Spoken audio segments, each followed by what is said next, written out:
안녕하세요.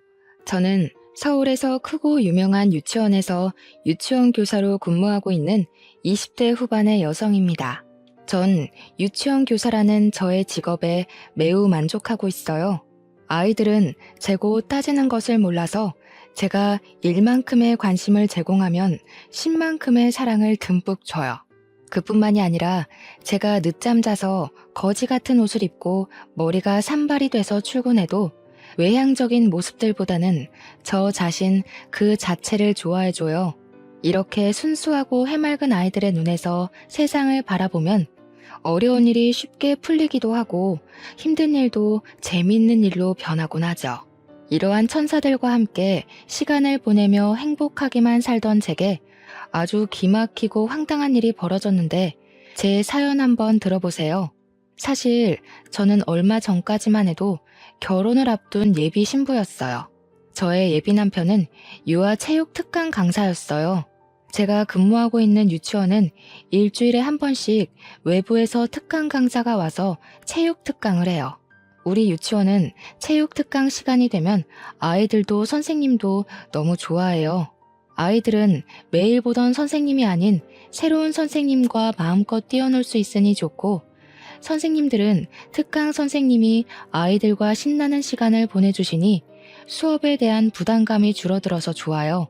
게다가 체육 특강은 여자들만 있는 유치원에 남자 선생님이 오시니 뭔가 기분 전환도 되고 약간은 설레는 그런 시간이에요.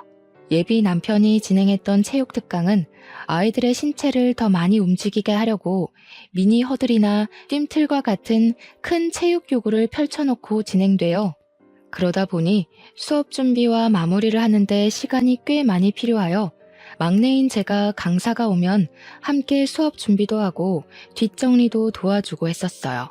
사실 저는 보조 담임이라 제가 잠시 자리를 비워도 주 담임 선생님이 아이들을 봐주실 수 있기에 저는 아이들도 보면서 유치원의 잡다한 업무들을 담당하고 있었거든요. 하루는 언제나 그래왔듯이 체육 특강을 마치고 예비 남편과 저 둘이 강당에 펼쳐진 체육 교구들을 정리하고 있었어요. 한창 정리하는데 갑자기 예비 남편이 제게 다가오더니 명함을 주었어요. 이게 뭐냐고 하니 자기 명함인데 물어볼 것이 있으니 이 번호로 전화달라고 기다리겠다고 하더라고요. 무슨 일인가 싶어 그날 퇴근하며 바로 전화했더니 아주 중요한 이야기라며 만나서 얘기하자는 거예요. 그래서 집 근처 카페로 오라고 했어요. 카페에 가니 예비 남편도 주차하고 올라오고 있더라고요. 같이 카페로 들어가서 나란히 서서 주문을 하다가 힐끗 봤는데 평소처럼 운동복이 아닌 깔끔한 셔츠에 슬랙스 바지를 입고 나왔어요. 그런데 키도 크고 몸도 좋아 보이는 것이 사람이 달라 보이더라고요. 우리는 생과일 주스 2잔을 주문한 뒤 창가 자리로 앉았어요. 중요한 일이 무엇이냐고 물으니 우리 유치원 아이들 이야기만 주저리 하더라고요. 이야기를 들으며 이것이 중요한 이야기인가 싶더라고요. 이 사람 뭐지 하는 생각이 드는 순간 갑자기 이 아이들은 종일 저랑 같이 있어서 좋겠다는 거예요. 무슨 뜻이냐고 했더니 아이들과 순수하게 웃는 모습이 참 예쁘다며 애인이 없다면 한번 진지하게 만나보고 싶다는 거예요. 이 말 하고 싶어서 이 시간에 오라고 했다고 말하는데 목소리가 미세하게 떨리더라고요. 그 당시 예비 남편의 떨리는 목소리가 저의 심장도 두근거리게 했고 우리는 그렇게 연인 사이가 되었어요. 알고 보니 예비 남편은 저와 같은 대학교 체육학과 출신이고 저보다 3살이 많더라고요. 그리고 예비 남편의 가족은 유아체육교육센터를 운영하고 있었어요. 그 센터의 센터장이 예비 시부이셨고 센터의 이사님이 바로 예비 시모였어요. 그리고 예비 시모는 이전에 어린이집 원장을 하셨다고 했어요. 그 얘기를 듣고 정말 반가웠어요. 사실 저희 엄마는 제가 근무하고 있는 유치원의 원장님이시거든요. 뭔가 두 분이 만나면 이야기가 잘 통할 것으로 생각했어요. 그래서 우리 엄마가 유치원 원장 선생님이라고 이야기를 할까 했다가 말을 하지 않기로 했어요. 예비 남편이 우리 엄마에 대해서 그다지 궁금해하지도 않았고, 예전에 유치원에서 막 근무하기 시작할 때 원장님 딸이라는 사실을 알고 은근히 편견을 갖더라고요. 지금은 다들 너무 잘해주시지만 그 당시 너무 상처를 많이 받아서 나중에 결혼을 앞두면 그때 말해야겠다고 생각했어요. 우리가 연인이 된 지 6개월 정도 지났을 무렵이었어요. 예비 남편의 체육 특강 다음 날 분명히 같이 강당을 다 정리했는데 체육 교구 한 세트가 강당 구석에 있는 거예요. 원장님인 엄마한테 말씀드리니 중요할 텐데 이게 왜 여기에 있냐며 지금 바쁜 일 없으면 제가 직접 센터로 갖다 주라는 거예요. 저는 바로 교구를 챙겨 센터로 향했어요. 센터에 도착하니 중년의 여성분이 있으셨어요. 그분은 바로 예비 남편의 어머니, 즉 예비 시모였어요. 안녕하세요. 저는 보라 유치원의 교사입니다. 어제 이지연 선생님께서 우리 유치원에 수업하셨는데 이 교구를 놓고 가셔서 전달해 드리러 왔습니다. 보라 유치원? 혹시 김지아 씨 되세요? 네, 맞아요. 제 이름을 어떻게 아세요? 지훈이한테서 얘기 들었어요. 지금 사귀고 있는 것도 다 알아요. 이렇게 만나서 반갑네요. 예비 시모는 반갑다고 말하며 위아래로 저를 싹 훑어보셨어요. 처음 보는데 훑어보는 게 기분이 조금 그랬지만 그래도 사랑한 남자의 엄마를 처음 뵌 자리니 공손히 인사를 드렸어요. 처음 뵙겠습니다. 지훈 오빠랑 만나고 있는 김지아입니다. 그런데 우리 지훈이가 지아씨 얘기할 때 센스도 있고 성격도 좋다던데 옷 입는 센스는 좀 별로네? 제 옷이요? 제 옷이 좀 그런가요? 무슨 뜻으로 그런 말씀을 하시는 것인지 잘 모르겠어요. 지훈이가 얘기하는 거 들었을 때는 옷도 잘 입고 잘 꾸미고 그럴 줄 알았는데 아닌 것 같아서. 보육교사면 학부모도 만나고 해야 하는데 옷을 좀 잘 입어야 하지 않나? 사실 제가 아직 보조교사라서 학부모를 직접 만날 일이 거의 없어요.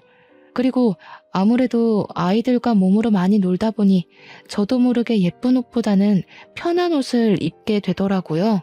하긴 애들이랑 놀려면 편한 옷이 좋긴 하지. 아무튼 이거 교구 직접 갖다 줘서 고마워요.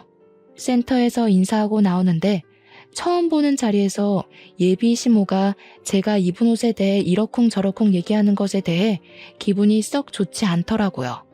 이날 퇴근길에 예비 남편에게 전화를 걸어 오늘 예비 시모를 만난 이야기를 했어요. 나 오늘 오빠 회사에 가서 어머니 뵀어. 진짜? 우리 엄마 봤어? 어땠어? 솔직히 조금 그랬어. 내 옷이 별로라고 하시더라고. 뭐 사실 유치원 출근할 때 옷을 편하게 입긴 해. 그런데 처음 보는데 옷 입는 센스가 없다고 하시는데 기분이 좋지는 않더라고. 대놓고 그런 얘기를 했다고? 설마 다른 얘기했는데 네가 너무 예민하게 받아들인 거 아니야? 아니야, 진짜 그렇게 얘기하셨어. 그래? 사실 엄마가 좀 말을 툭툭 내뱉으시기는 해. 그런데 말만 그러지 마음은 안 그러셔. 게다가 옛날에 어린이집 원장님도 하셔서 보육교사들의 마음 누구보다 잘 아셔. 너무 속상해하지 마. 예비 남편과 통화를 하고 나서도 기분이 영 그랬어요. 사실 제가 이런 이야기를 하면 예비 남편은 당연히 제 편을 들어줄 줄 알았거든요. 그런데 제 편을 들어주기는커녕 우리 엄마가 그런 얘기를 할 뿐이 아니라며 엄마 편을 드는데 기분이 좋지는 않더라고요. 그런데 이날 이후로 예비 남편의 행동이 뭔가 묘하게 달라졌어요. 저희 둘 다 평일에는 늦게 끝날 때가 많아 거의 주말에 만났거든요. 원래는 토요일, 일요일 둘 다 만나서 데이트를 했는데 갑자기 결혼식이다, 집안에 일이 있다, 먼 친척이 해외에서 들어왔다며 매주 주말 이틀 중 하루만 만나려는 거예요. 일이 있으니 못 만나는 건 어쩔 수 없었지만 이해가 가지 않는 것은 만나지 않은 날에는 연락이 거의 되지 않더라고요. 전화해도 받지 않았고 카톡을 하면 반나절이 지나서야 답장이 오더라고요.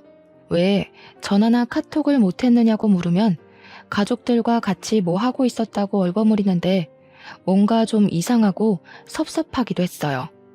벌써 사랑이 식었나 하는 생각이 들기도 했죠.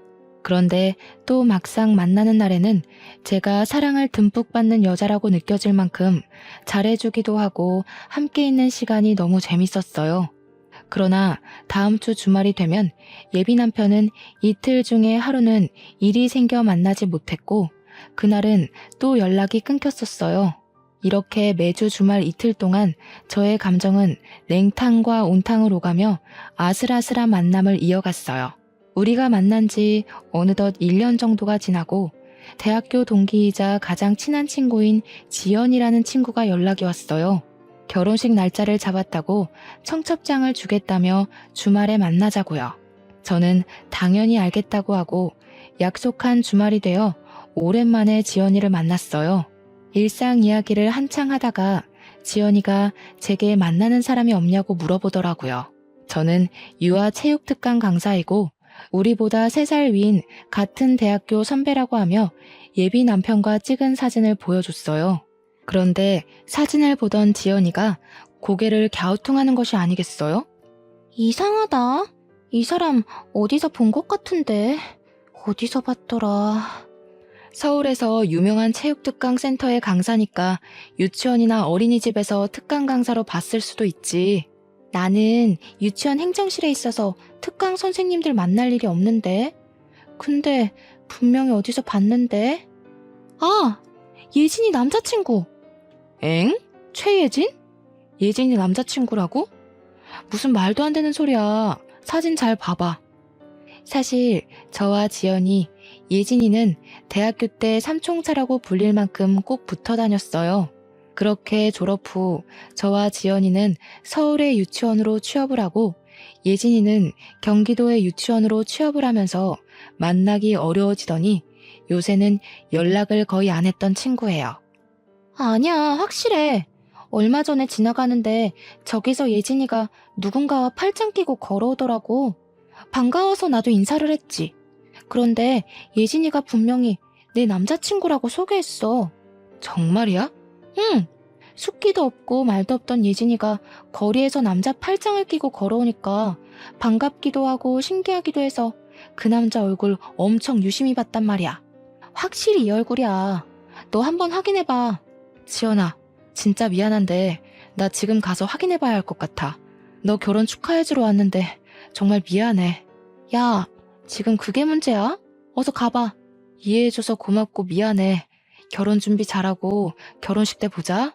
저는 지연이와 헤어진 후 바로 예비 남편에게 전화를 걸었어요. 전화하니 역시나 안 받더라고요. 그러나 오늘은 반드시 통화해야겠다는 생각에 받을 때까지 전화를 걸었어요. 13통째 전화를 하자 드디어 받더라고요. 지금 당장 급하게 할 말 있다고 만나자고 했더니 지금 친구 병문안 와 있어서 못 간다고 하더라고요. 그럼 올 때까지 예비 남편 집 근처 카페에서 기다리겠다고 하고 끊었어요. 카페에 가서 예진이의 SNS를 뒤져서 예진이의 사진을 찾아봤어요. 예진이가 워낙에 사진을 찍기 싫어해서 그런지 예진이 본인의 사진은 없더라고요. 그래도 사실 확인을 위해서는 예진이의 사진이 필요하다는 생각이 들어 동기들의 SNS를 뒤져서 대학교 졸업여행 때 찍은 단체 사진을 발견했어요. 다행히 거기에 예진이 얼굴이 선명히 찍혀 있더라고요. 그렇게 카페에서 한 1시간 정도 기다렸나 봐요. 카페 문이 열리더니 예비 남편이 화가 난 표정으로 오더라고요. 무슨 급한 일인데 이렇게 불러내. 퉁명스럽게 말하는 예비 남편에게 저는 예진이의 얼굴만 크게 확대해서 보여줬어요. 예비 남편은 매우 당황하는 표정을 짓더라고요. 오빠, 얘 알아? 얘? 얘가 누군데? 나 몰라. 예비 남편은 말로는 모른다고 했지만 불안해하는 표정을 보니 아는 것 같았어요. 정말 모른다고? 내가 예진이를 어떻게 알아? 예진이? 난 얘 이름 말한 적 없는데. 아는 사람인가 보네? 예비 남편은 너무 당황한 나머지 제가 말하지도 않은 예진이의 이름을 말하더라고요. 예비 남편은 뭔가 아차 싶었는지 아무 말도 못하고 고개만 푹 숙이고 있었어요. 나 오늘 대학교 친구를 봤는데 내가 만나는 사람 있다고 오빠 사진을 보여줬어. 그런데 친구가 하는 말이 예진이가 오빠랑 팔짱을 끼고 가는 것을 봤다는 거야. 이거 어떻게 된 거야? 그러니까 어떻게 예진이를 알고 왜 팔짱을 끼고 다녔는지 우물쭈물하지 말고 솔직히 말해봐. 사실 예진이가 소망유치원 선생님이잖아. 그 소망유치원은 우리 엄마의 지인이 원장님으로 계시는 곳이거든. 예진이가 근무하는 유치원도 알아? 참나. 일단 들어봐. 소망유치원 원장님이 우리 엄마한테 전화해서 자기 원에 너무 좋은 보육교사 있다고 한번 만나보라고 하시더라고.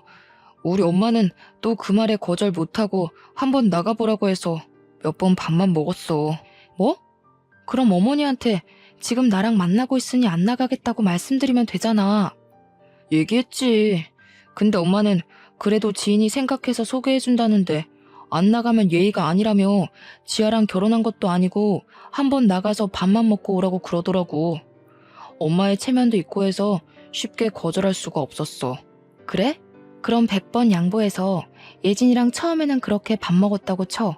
그럼 식사 자리에서 예진이한테 만나고 있는 사람이 있는데 이러한 상황이라서 어쩔 수 없이 나왔다고 얘기하고 그 뒤로 안 만났으면 되잖아. 왜 굳이 팔짱까지 낀 거야? 처음엔 밥만 먹고 헤어졌지. 그런데 자꾸 만나자고 연락이 오더라고. 그런데 매몰차게 못 만나겠다고 할 수 없었던 게 소망유치원 원장님이 경기도권 유치원에 우리 회사 체육 특강을 많이 소개해 주셨거든. 그래서 요즘에 경기도권 유치원에서 특강을 해달라고 많이 오고 한단 말이야. 이런 상황에서 거절하면 우리 회사도 조금 곤란해질 것 같아서 그래서 예진이랑 더 만나고 팔짱까지 끼고 걸어 다니셨겠다. 팔짱은 걔가 일방적으로 낀 거야. 나는 마음에도 없었다고. 기가 막혀서 정말 말이 다 안 나온다. 어찌됐든 내가 다 잘못했어. 엄마가 만나보라고 했을 때 딱 거절했어야 했는데 내가 센터 생각하고 엄마 생각하다 보니까 이렇게 됐어. 정말 미안해. 솔직히 예비 남편의 말이 다 변명처럼 들렸어요. 이쯤에서 그냥 헤어질까 생각도 했지만 또 막상 헤어질 생각을 하니 너무 슬프더라고요. 예비 남편이 좋아서 만난 것도 아니고 엄마와 센터를 생각해서 어쩔 수 없이 만났다니 이번 한 번은 눈 감아주기로 했어요. 아주 사랑에 눈이 멀었던 것이죠. 상황 들어보니까 오빠도 어쩔 수 없었겠네. 이번에는 그냥 넘어갈게. 그런데 앞으로는 예진이 절대 만나지 마. 예진이한테도 상황 잘 얘기하고 정리해. 알겠어? 알겠어. 예진이한테 바로 얘기하고 상황 정리할게. 정말 미안해. 그날 후로 예비 남편은 제게 많이 미안했는지 저에게 정말 잘해줬어요. 막말로 제가 죽으라고 하면 죽는 신용까지 할 기세였어요. 그렇게 한 달 정도 지나니 예진이와 예비 남편이 잠시 만났다는 사실이 자연스레 용서되더라고요. 서로 좋아서 만난 것도 아니고 상황이 어쩔 수 없었던 것이잖아요. 이제 그 일도 잊고 행복하게 만남을 유지하던 어느 날이었어요. 지아야, 이젠 토요일마다 우리 만나지 못할 것 같아. 왜? 무슨 일 있어? 사실 다음 주부터 토요일에 문화센터 특강 잡혔어. 아침부터 저녁까지? 근데 월요일부터 금요일까지 하루도 쉬지 않고 유치원 어린이집 특강 가는데 토요일까지 문화센터 특강을 하면 힘들지 않겠어? 이제 우리도 결혼해야 하는데 돈 모아야지. 결혼하면 돈이 어디 한두 푼 드니? 결혼? 그럼 이제 우리도 나이가 있는데 언제까지 이렇게 연애만 해. 우리도 이제 가정을 이뤄야지. 알겠어. 아쉽지만 어쩔 수 없지 뭐. 나도 돈 착실히 모아두고 있을게. 오빠, 너무 무리하지 마. 알았어. 걱정하지 마. 그리고 우리 엄마가 너 보고 싶다는데 혹시 내일 시간 돼? 내일? 이렇게 갑자기? 그냥 아들이 만나는 사람이 어떤지 궁금해서 그러는 거니까 너무 어렵게 생각하지 마. 너무 갑작스러운 제안이었지만 그래도 이제 결혼도 생각해야 하고 예비 남편의 가족들이 궁금하기도 해서 다음날 바로 예비 남편의 집에 가기로 했어요. 어서 와요. 지훈이한테 이야기 많이 들었어요. 예쁘게 봐주셔서 감사합니다. 과일 좀 사왔어요. 집에 과일도 많은데 어쨌든 사왔으니 잘 먹을게요. 고마워요. 예비 시부는 어서 오며 반갑게 맞이해 주셨지만 예비 시모는 뭔가 불만이 가득한 표정으로 저를 바라보셨어요. 편하게 먹으라고는 하지만 전혀 편하지 않았던 식사가 마치고 제가 사온 과일과 커피를 마시는데 예비 시모가 계속 저를 위아래로 훑어보시더라고요. 지아씨 부모님은 뭐 하세요? 저희 아버지는 중소기업에 다니시고 저희 엄마는 보라 유치원 원장님이시라고 말하려는데 예비 시모가 말을 가로막았어요. 중소기업? 중소기업이면 돈 얼마 못 버시겠네? 그래도 생활에 부족하지는 않게 월급 많이 받으세요. 그래봤자 중소기업 월급이 거기서 거기지 뭐. 그래서 그런가 지아씨는 예전에 센터에서 처음 봤을 때도 옷이 좀 그러더니 오늘도 그러네. 난 그래도 예비시댁에 처음 인사 오는 자리인데 백화점 명품 옷은 아니더라도 좀 좋은 옷 입고 올 줄 알았는데 사실 제가 패션에 별로 크게 관심이 없어요. 그래서 꾸밀 줄도 잘 모르고요. 그래도 여자인데 좀 꾸미고 다녀야지. 안 그래? 그러다가 나중에 남편이 바람나면 어쩌려고. 엄마, 난 그래도 지아 자체가 좋아서 바람 안 펴. 지아가 결혼해서 주름살이 자글자글해져도 주름살마저 사랑할 거야. 지금이야 한창 뜨거울 때니까 그러고. 젊은 애가 시댁이 될지도 모르는 집에 처음 오는데 집에 있던 옷을 입고 온다는 게 말이 되니? 없어 보이게. 사실 오늘 이 자리가 편한 자리는 아니잖아요. 그래서 안 그래도 불편한데 괜히 새 옷 사서 입고 더 불편하게 경직돼서 있는 것보다는 집에 있는 가장 편하고 깔끔한 옷을 입고 오는 게 더 좋아 보일 것 같아서 이렇게 입은 거예요. 그래, 일단 알았다. 근데 그래도 아버지가 중소기업에 다니시는 게 조금 걸리네. 노후 준비는 제대로 되셨는지 몰라. 사실 저희 아빠 중소기업이기는 하지만 그 기업의 초창기 멤버예요. 사장님께서 저희 아버지를 절대적으로 믿고 신뢰하고 계시죠. 사장님은 저의 돌잔치 때도 오셔서 함께 사진 찍으시고 얼마 전에도 우리 집에 오셔서 같이 식사하시고 잠도 주무시고 가실 정도로 매우 친해요. 그래서인지 월급도 항상 두둑히 챙겨주셔서 지금은 어지간한 대기업 이사만큼 월급을 받으세요. 저희 엄마가 운영하는 유치원은 정원이 300명이나 되고 이 동네에서 가장 크고 유명해요. 투명하고 정직한 운영으로 입소문이 자자해서 아기가 태어날 때부터 대기를 걸어놔야지 4살 때 겨우 입학할 수 있을 정도예요. 그러니 저희 엄마 역시 어지간한 중소기업 사장님만큼의 돈을 벌고 계세요. 첫 만남에 이런 이야기 주저리 하기 그래서 간단하게 얘기한 것뿐인데 중소기업이라는 말만 듣고 우리 집은 경제적으로 많이 부족한 것처럼 말씀하시니 기분이 좋지 않더라고요. 솔직히 가정 형편도 그렇고 너 옷 입는 것도 그렇고 완전히 내 마음에 쏙 들지는 않지만 우리 아들이 널 너무 좋아하고 없으면 못 살겠다니까 결혼은 허락하마. 그런데 우리 집 뭐하는 집인 줄은 알지? 네, 이 동네에서 유명한 유아체육특강 전문센터를 알고 있어요. 그래, 우리 집 엄청 오래되고 유명하지. 또 우리 친척들도 아주 잘 나간단다. 친척들 대부분이 의사, 변호사, 교사, 흔히 말하는 사자 들어가는 직업이야. 아, 잠깐만. 예비 시모는 이렇게 말하고는 안방으로 들어가셨어요. 저는 예비 시모가 왜 이런 이야기를 이렇게 하시나 의아했어요. 잠시 뒤 예비 시모는 종이 한 장을 들고 나오셨어요. 그래서 말인데 이것 좀 봐봐. 예비 시모가 건네준 종이에는 친척들의 혼수 목록이 빼곡히 적혀 있었어요. 혼수가 좀 많지? 그런데 어쩌겠니? 사업하는 집안은 이 정도 다 한단다. 그런데 중소기업 월급으로 이걸 다 준비할 수 있으려나 모르겠네. 일단 너희 부모님께 말씀드려보고 다시 얘기해보자꾸나. 솔직히 말해서 친정 부모님 앞으로 된 땅도 있고 할아버지 유산도 있고 부모님이 절대 적지 않은 월급을 받으시니 혼수를 하는 것은 크게 문제되지는 않았어요. 그런데 예비 시모가 말끝마다 경제적으로 은근히 저희 부모님을 깎아내리시는 태도가 마음에 들지 않았어요. 저희 엄마는 아무리 어린 사람을 만나도 꼬박꼬박 존댓말을 쓰시고 학부모님들이 매일 씻지 않고 잠옷 차림으로 아이들을 맡기러 오셔도 거기에 대해서 아무 말도 하시지 않거든요. 오히려 선생님들이 뒤에서 수군대면 함부로 겉모습을 판단하는 것 아니라며 크게 혼내셨어요. 그런 엄마 밑에서 자라서 그런지 예비 시모의 말투며 행동이 정말 마음에 들지 않았어요. 그래도 실은 내색하지 않고 표정 관리 잘하며 무사히 예비 시댁과의 첫 식사 자리를 마쳤어요. 예비 남편은 저를 데려다 준다고 차에 타라고 했어요. 우리 집에 처음 온 소감이 어때? 기분 상하지 말고 들어. 솔직히 기분이 좋지는 않아. 옷 입는 것으로 뭐라고 하셔서? 우리 엄마가 어린이집 원장님이었잖아. 아무래도 여자들이 많은 직업이다 보니까 옷 입는 그것에 관해 관심이 좀 많으셔서 그래. 자기를 잘 꾸밀 줄 아는 사람이 가정도 잘 챙기고 일도 잘한다고 생각하셔서 그래.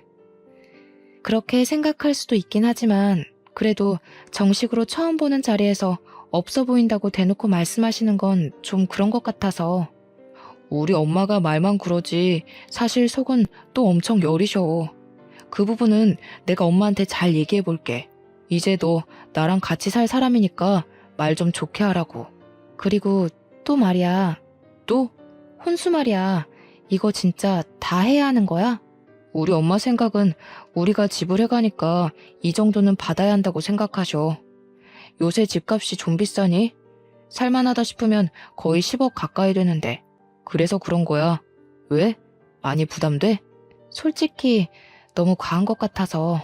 요새도 이렇게 친척들까지 다 챙기나 해서. 하긴 솔직히 혼수 비용이 부담되기는 하지.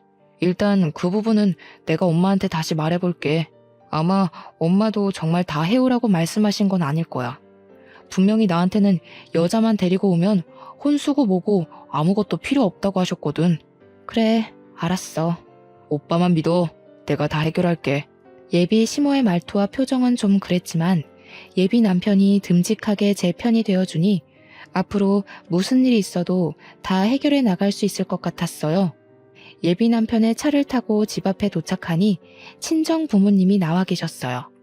친정 부모님과 예비 남편은 간단한 인사를 나눈 후 다음에 만나기로 약속했어요. 집에 들어오니 친정 부모님은 오늘 예비 시댁에서 어땠는지 물으시더라고요. 저는 혼수에 관해 이야기할까 하다가 예비 남편이 한 말이 생각나 그냥 얘기하지 않고 반겨주시고 잘해주셨다고만 했어요.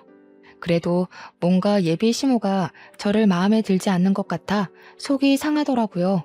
저는 집 앞 마트에 간다고 하고 나와 대학교 동창이자 옆 동네 무지개 유치원의 교사인 은지에게 전화했어요. 은지는 늦은 시간에 잔뜩 가라앉은 목소리로 전화를 하니 무슨 일이 있냐고 물어보더라고요. 저는 은지에게 예비 시댁에 가서 오늘 있었던 일을 다 이야기했어요. 야, 넌 근데 없어 보인다는 소리까지 들었는데 결혼하고 싶어? 난 오빠랑 같이 살지 오빠네 엄마랑 사는 게 아니잖아. 아주 사랑의 눈이 멀었구먼. 콧대 높던 우리 지아 마음 훔친 그 오빠 얼굴 좀 한번 보자. 사진 없어? 있지. 지금 사진 보낸다. 저는 사진을 보내달라는 은지에게 바로 사진을 보냈어요. 그런데 사진을 본 은지가 이상한 소리를 하더라고요. 진짜 만나는 사람이 이 사람이야? 왜? 이 사람 체육 특강을 하는 사람 아니야? 맞아. 알아? 지아야, 놀라지 말고 들어. 이 사람 우리 유치원에서도 유아 체육 특강을 하거든? 아, 일단 너 우리 유치원에 김고은 선생님 저번에 유치원 단체 행사 때 본 적 있지? 기억나? 그 우리랑 동갑이고 머리 길고 예쁘장하게 생긴 선생님? 맞아. 고은 선생님이 자기 애인 생겼다고 하면서 사진 보여줬는데 이 사람이었어. 확실해?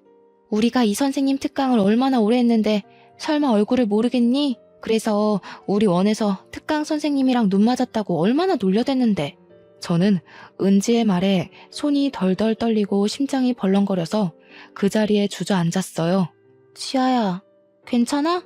응, 괜찮아. 근데 정말 충격이네. 네가 결혼을 생각하고 만난다길래 얘기했어.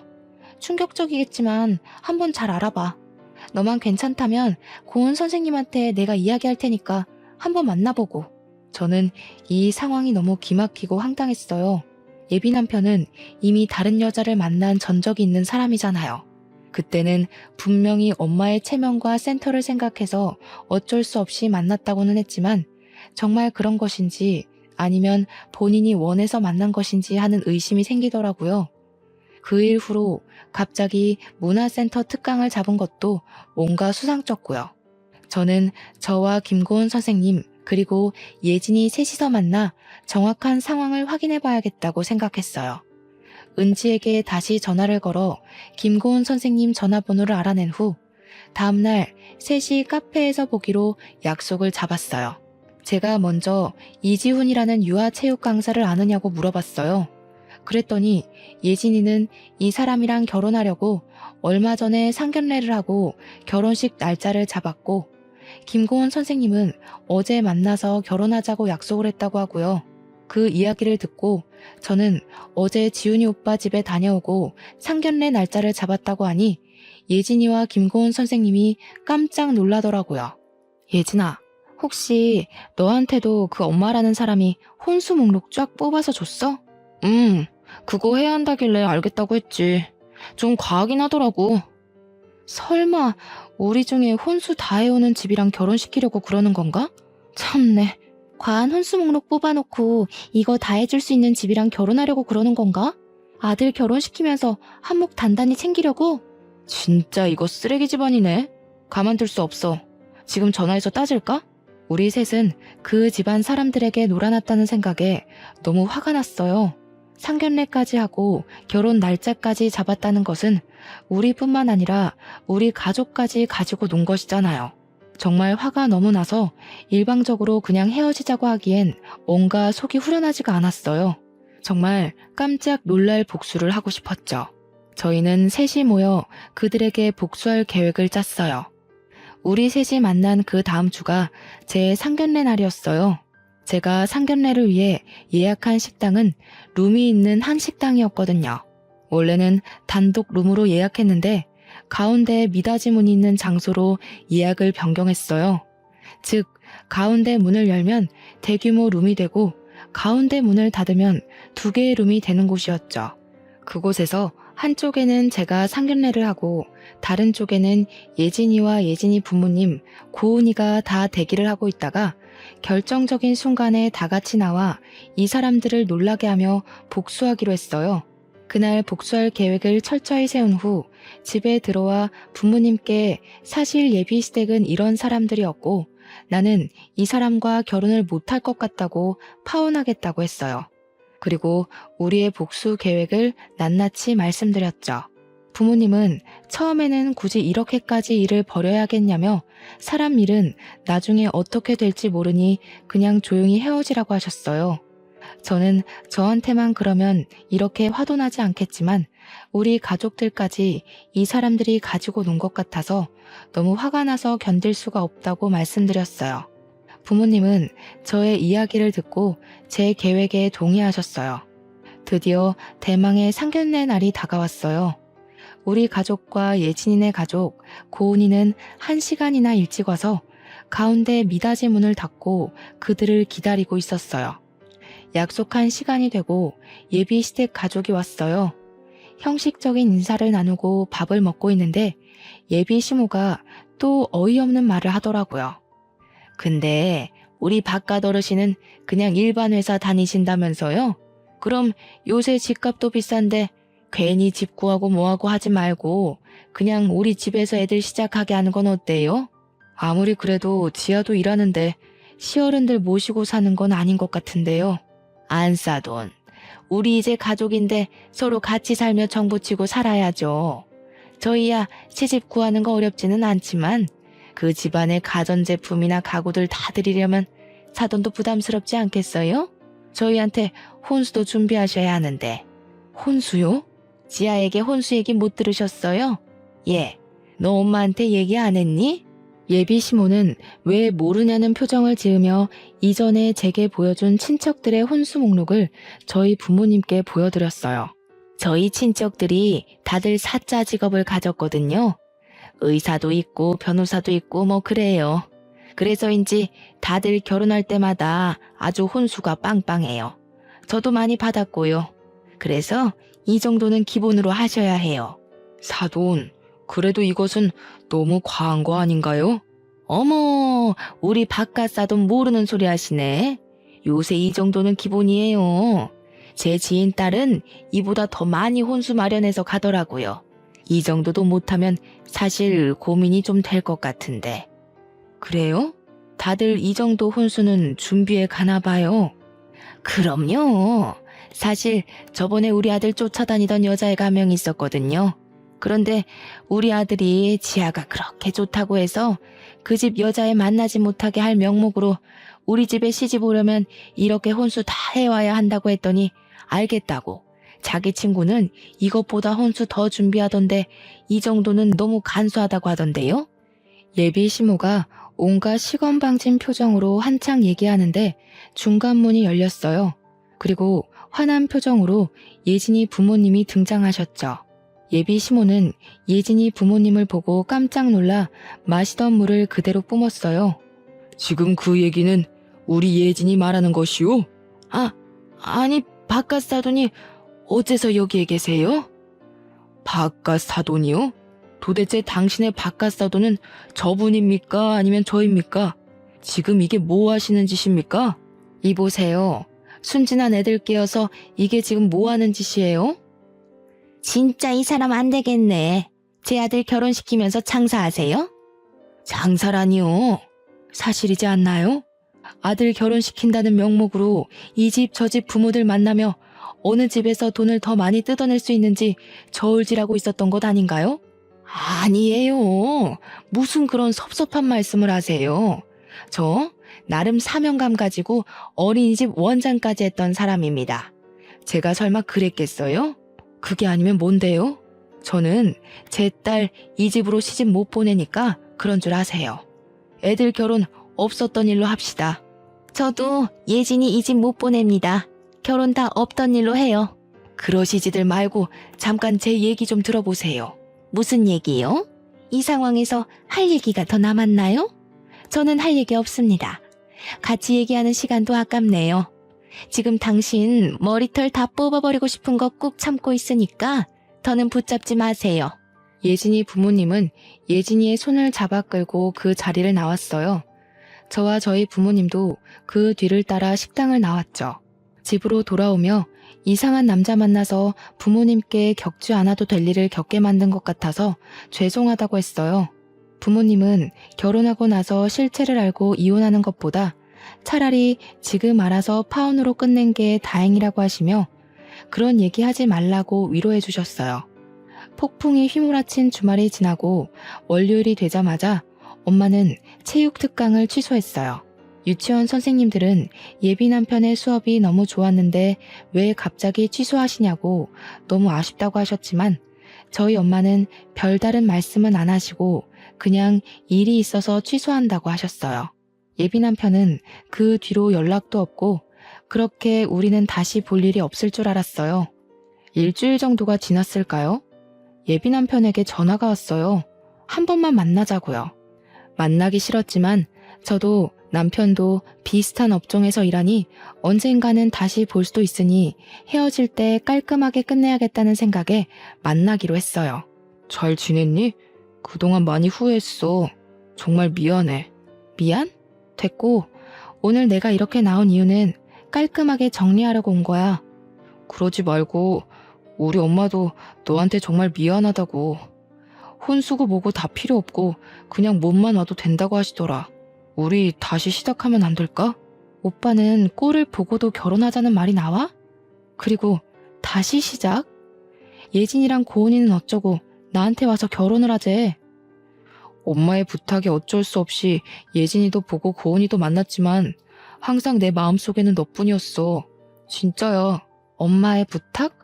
오빠는 엄마가 부탁하면 결혼도 하고 이혼도 하겠다. 그치? 말도 안 되는 소리 하지 말고 난 간다. 우리 이제 두 번 다시 보지 말자. 이렇게 저와 예비 남편은 헤어졌어요. 이제 정말 이대로 끝인 줄로만 알았어요. 저는 다시 예전처럼 저만 바라봐주는 아이들을 보며 마음의 상처를 치유하고 있었죠. 그렇게 며칠이 지났는데 유치원에 올 사람이 없는데 유치원에 벨이 울리더라고요. 저와 엄마가 인터폰을 보니 어떻게 알았는지 예비 시모가 있는 것이 아니겠어요?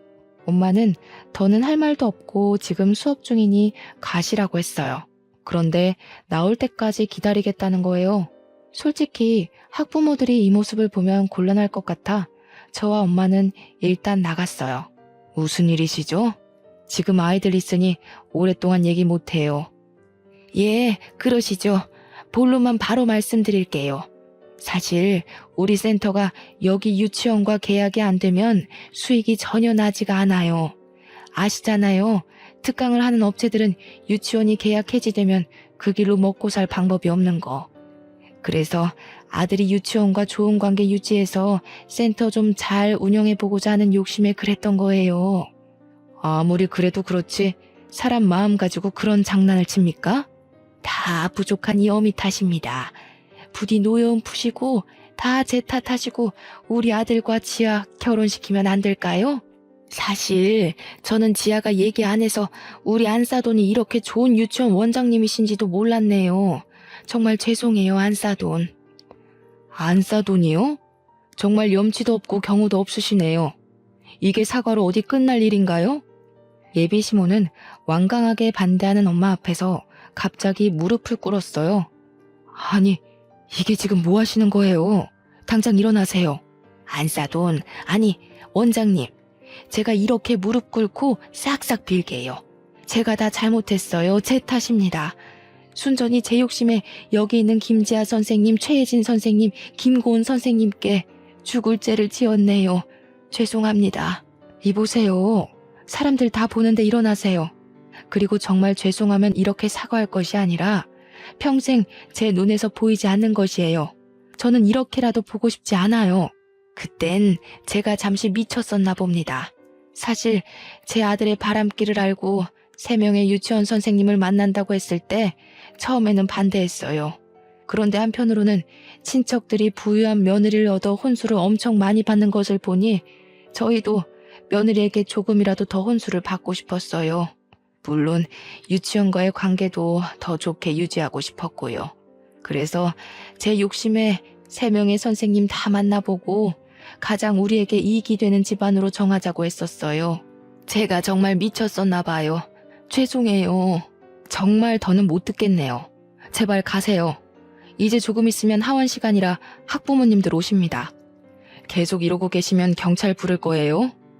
한참을 무릎 꿇고 싹싹 빌던 예비 시모는 제가 정말 경찰을 부르는 신용을 하자 그제야 가셨어요. 이것이 예비 시모의 마지막 모습이었네요. 이 일이 있고 며칠 뒤에 유치원 선생님께서 이거 원장 선생님과 저 아니냐며 동영상을 보여주셨어요. 보니까 우리 유치원 앞에서 엄마와 저 그리고 예비 시모가 함께 있던 날의 모습이 찍힌 영상이었어요. 얼굴은 모자이크 처리가 되었지만 대화 내용이 비교적 정확히 녹음되어 있었고 배경을 보았을 때 누가 봐도 저와 저희 엄마 그리고 예비 시모였어요. 이걸 어디서 보셨냐고 물으니 그날 예비 시모가 무릎 꿇고 난리를 칠 때 지나가던 누군가가 찍어서 인터넷에 올린 거예요. 이 영상은 유명 유아체육 강사의 사생활이라는 제목으로 인터넷에 삽시간에 퍼졌죠. 맘카페에서도 난리가 났어요. 아이들을 가르친다는 특강 강사가 무려 3달이나 걸쳐서 파혼당한 내용까지 퍼지고 센터 이름 예비 시모와 예비 남편의 얼굴까지 예비 시댁의 신상이 탈탈 털렸어요.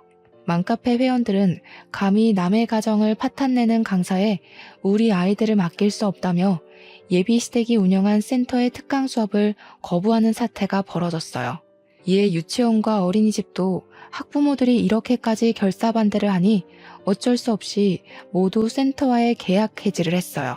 그래서 결국 저의 시댁이 될 뻔했던 센터는 쫄딱 망해서 문을 닫고 지금은 어디에서 뭐하고 살고 있는지도 모르는 상황이랍니다. 여기까지가 저의 파혼 이야기입니다. 이번 일을 겪으면서 겉모습으로 사람을 섣불리 판단하지 않고 모든 사람을 존중하며 사셨던 훌륭하신 부모님께 평생에 잊지 못할 상처를 드린 것 같아 너무 죄송스러울 따름이에요. 부모님께 이런 말을 하면 결혼 전에 미리 한 것이 다행이니 그런 말 하지 말라고 하시는데 그래도 여전히 큰 불효를 저지른 것 같아 죄송하네요. 저는 이제 유치원에서만큼은 저를 엄마로 생각하고 제가 어떤 옷을 입고 못생긴 표정을 지어도 저를 보며 활짝 웃어주는 순수한 보라 유치원 아이들만 바라보고 살려고요. 물론 이러다 정말 운명의 상대가 제 앞에 나타나서 결혼을 생각할지도 모르겠어요. 그러나 또다시 그런 기회가 온다 해도 지금처럼 사랑의 눈이 멀어 부모님의 가슴에 못을 박는 일은 절대 하지 않을 거라 다짐을 해봅니다. 마지막으로 항상 제 편이 되어주시고 누가 봐도 정직한 삶을 살아오신 우리 부모님 너무 사랑합니다. 그리고 언제나 나를 웃게 하는 보라 유치원 아기들아, 너희들은 내 삶의 활력소란다. 사랑해. 지금까지 저의 사연 들어주셔서 감사합니다.